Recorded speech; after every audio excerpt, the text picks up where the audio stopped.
200 மாநகராட்சி வார்டுகள் இருக்கிறது.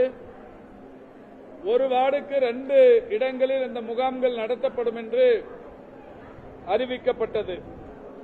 அந்த வகையில் சென்னையில் இதுவரை நடத்தப்பட்ட முகாம்களின் எண்ணிக்கை 202 முகாம்கள் நடத்தி முடிக்கப்பட்டிருக்கிறது. சென்னையிலேயும் 50% கடந்து இந்த முகாம்கள் நடத்தும் பணி நிறைவு பெற்றிருக்கிறது. இன்னும் 198 முகாம்கள் நடத்தப்பட வேண்டியிருக்கிறது. ஒரு வட்டத்திற்கு 2 என்கின்ற வகையில் நடத்தப்படுகிற இந்த முகாம்கள் சென்னையை பொறுத்தவரை 50% கடந்து மிக சிறப்பான வகையில் நடத்தப்பட்டு பொதுமக்களுக்கு ஒரு தன்னிறைவை தந்து கொண்டிருக்கிறது.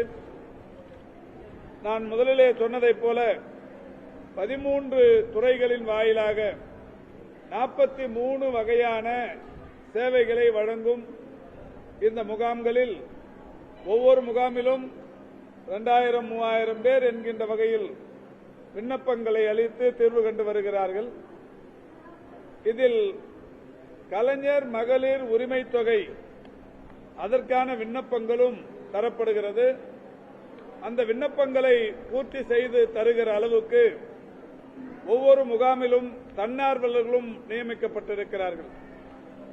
இந்த முகாம்களில் மாற்றுத்திறனாளர் பெருமக்களுக்கு உதவுகிற வகையில் 3 சக்கர வாகனங்களோடு தன்னார்வலர்கள் இங்கே பணியில் அமர்த்தப்பட்டிருக்கிறார்கள். பெருநகர சென்னை மாநகராட்சி இந்த முகாம்களை அத்துணை சேவை துறைகளுடன் இணைந்து மிக சிறப்பாக செய்து கொண்டிருக்கிறது.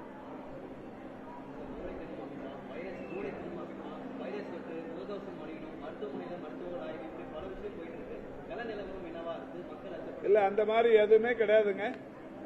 எந்த விஷயத்துக்கும் பதட்டப்பட வேண்டிய அவசியமே இல்லை. பொதுவாகவே எல்லா இந்த பருவநிலை காலங்களில் வருகிற அந்த நோய் தொற்றுகள் தானே தவிர புதிய நோய் பாதிப்புகள் அந்த மாதிரி எதுவும் சென்னையில் இல்லை. சென்னையிலும் இல்லை, தமிழ்நாட்டிலும் இல்லை. இந்த முகக்கவசம் அணியணும் போனோம் அந்த மாதிரியான ஒரு பதட்டமும் எதுவும் இல்லை. அண்மையில் ஒரு பீதி கிளப்பி விடப்பட்டது.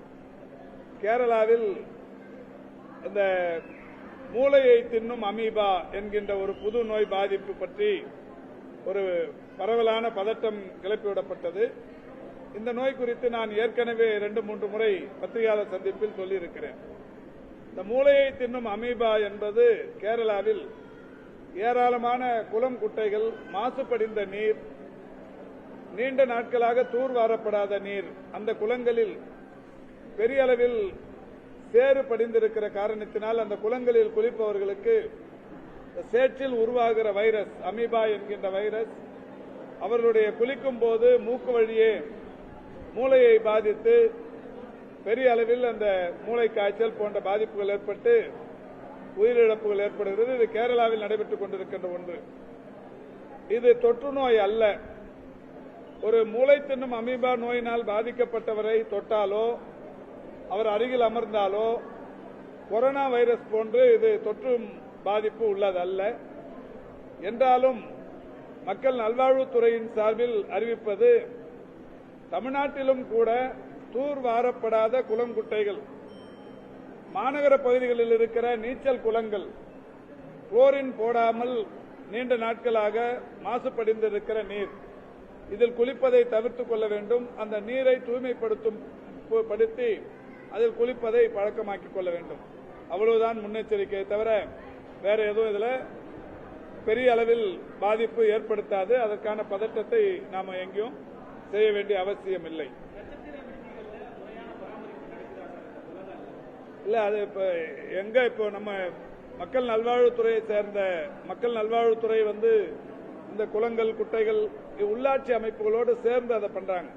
இந்த உள்ளாட்சி அமைப்புகளில் சானிட்டரி இன்ஸ்பெக்டர்ஸ், சானிட்டரி ஆபீசர்ஸ் அப்படிங்கிற பொறுப்புகளில் பணியாற்றுபவர்கள் மாநகராட்சி மாதிரியான இடங்கள்ல இதை அடிக்கடி ஆய்வு செய்து அதுல குளோரின் போடுறாங்களா, அபேட் தெளிக்கிறாங்களா, இதெல்லாம் தொடர்ச்சியா பார்க்கறாங்க. அந்த மாதிரி தொடர்ந்து கண்காணிக்கப்பட்டுக் கொண்டிருக்கிறது. தமிழ்நாட்டில் குறிப்பா எங்கேயும் அந்த மாதிரியான ஒரு பாதிப்பு இதுவரை தென்படவில்லை. இது மாதிரி எந்த புகாரும் இதுவரைக்கும் வரவும் இல்லை.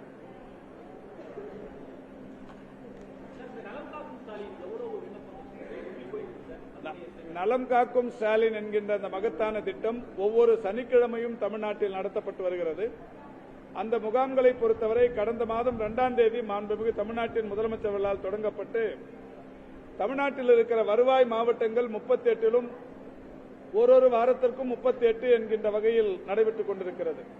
முதல் வாரம் 38 முகாம்கள் நடத்தப்பட்டது. அதற்கு அடுத்த சனிக்கிழமை 36 இடங்களில் நடத்தப்பட்டது. சென்னை, ஊட்டி நீங்களாக 36 நடத்தப்பட்டது. அதற்கு அடுத்த வாரம் 38 நடத்தப்பட்டது. போன வாரம் 38 நடத்தப்பட்டது. இந்த முகாம்களை பொறுத்தவரை ஒவ்வொரு இடத்திலும் நடத்தப்படுகிற இந்த முகாமில் இதுவரை 55,000 பேர், கடந்த வாரம் 57,000த்திற்கும் மேற்பட்டவர்கள், அதற்கு முந்தைய வாரம் 55,000த்திற்கும் மேற்பட்டவர்கள், அதற்கும் முந்தைய வாரம் 48,000, அதற்கு முந்தைய வாரம் 44,000, இப்படி கடந்த 4 முறை நடைபெற்று முடிந்திருக்கிற முகாம்களை பொறுத்தவரை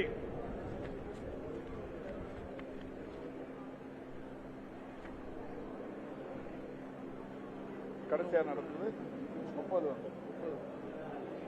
ஒவ்வொரு முகாமிலும் நான் சொன்ன இந்த எண்ணிக்கையில் நடத்தப்பட்டிருக்கிறது. வருகிற சனிக்கிழமை 37 அல்லது 36 இடங்களில் நடத்தப்படும். சென்னையை பொறுத்தவரை 15 முகாம்கள் திட்டமிடப்பட்டது. அது 15 மண்டலங்களுக்கு ஒவ்வொன்று என்கின்ற வகையில். அதில் 15 ஆல்டர்னேட் வீக்ஸ்ங்கிற மாதிரி ஒரு வாரம் விட்டு ஒரு வாரம் நடத்தப்படுவது என்று முடிவெடுக்கப்பட்டிருக்கிறது. தமிழ்நாடு முழுவதிலும் 388 வட்டாரங்கள் இருக்கிறது. ஒரு வட்டாரத்திற்கு 3 என்கின்ற விகிதத்திலும் 10 லட்சத்திற்கும் மேற்பட்ட மக்கள் தொகை கொண்ட 5 மாநகராட்சிகளில் தலா 5 என்கின்ற வகைகளிலேயும் 10 லட்சத்திற்கும் குறைவான மக்கள் தொகை கொண்ட 19 மாநகராட்சிகளில் தலா 4 என்கின்ற வகைகளிலேயும் வட்டாரத்திற்கு 3 என்கின்ற வகையிலேயும் 1256 முகாம்கள் நடத்தப்படவிருக்கிறது. அடுத்த வருடம் 2026 ஜனவரி 15க்குள் இந்த 1256 முகாம்களும் நடத்தப்பட்டுவிடும். அவர் தொடர்ச்சியாக மருத்துவ கண்காணிப்பில் இருக்கிறார்.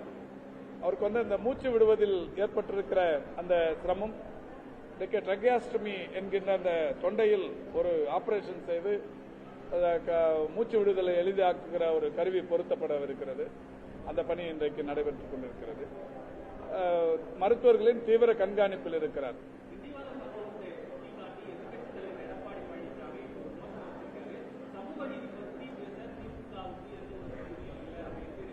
அது பேசுறவங்களுக்கு ஒரு தகுதி வேணும். அது அவர் பேசுறதுக்கு தகுதி இருக்காங்கிறத அவர் மறுபரிசீலனை பண்ணணும்.